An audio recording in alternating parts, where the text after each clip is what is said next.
Have you ever seen a soldier in a movie and just known instantly which country they're from? It's not just the flag on their shoulder, it's the entire look, the cut of the uniform, the style of the helmet, even the pattern of the camouflage. It's a visual language spoken all over the world, and today, we're going to decode it.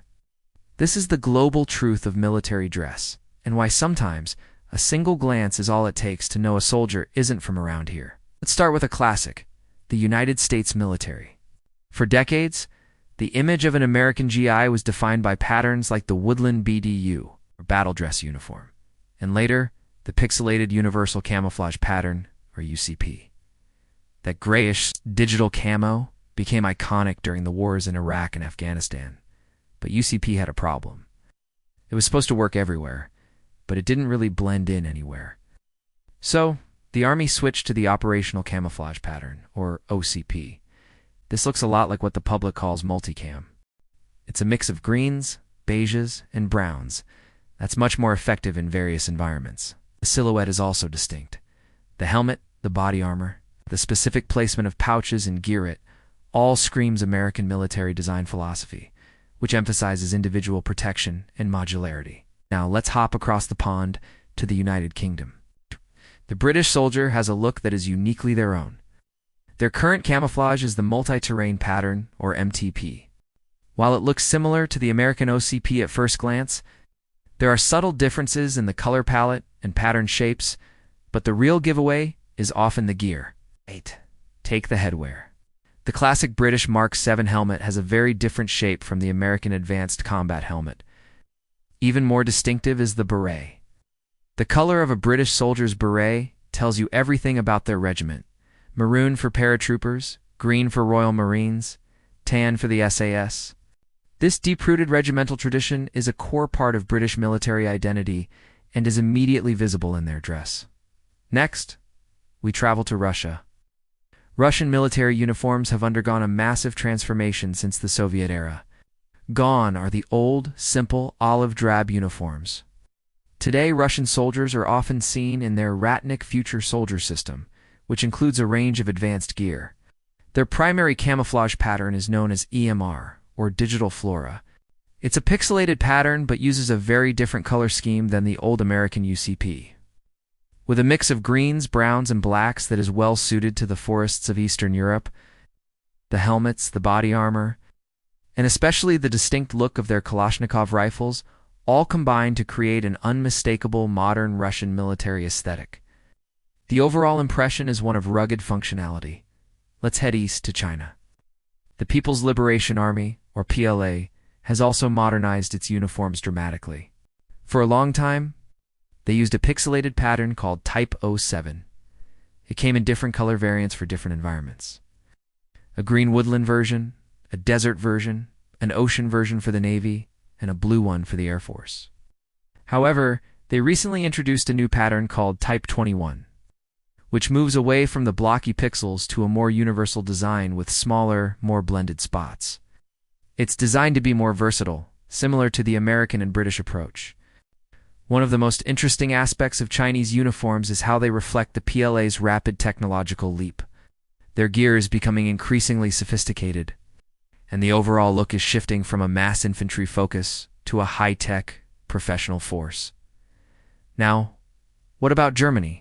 The German Bundeswehr is famous for its Flecktarn camouflage. The name literally means spotted camouflage. It's a pattern of 3, 4, or 5 colors of dots, and splotches that creates a dithering effect, which is incredibly effective at breaking up a soldier's outline in temperate woodland environments. Flecktarn has been so successful that it's been adopted or copied by several other countries. When you see that distinct spotty pattern, especially paired with the unique German G36 rifle or their specific style of combat boots and helmets, your mind immediately goes to the Bundeswehr. It's a powerful example of a country creating a truly iconic and effective national camouflage. Let's consider another NATO ally, France. The French military has a long and proud history, and their uniforms reflect that. For many years, they were one of the last major militaries to use a non-digital pattern, Central Europe, or CCE camouflage. It's a bold, four-color woodland pattern that is very distinct from American woodland or British DPM. Recently, they've begun transitioning to a new multi-environment pattern, but the CCE remains iconic. What's also unique about the French is their gear, like the FAMA's rifle. Its bullpup design, where the magazine is behind the trigger, gives it a very futuristic and short appearance.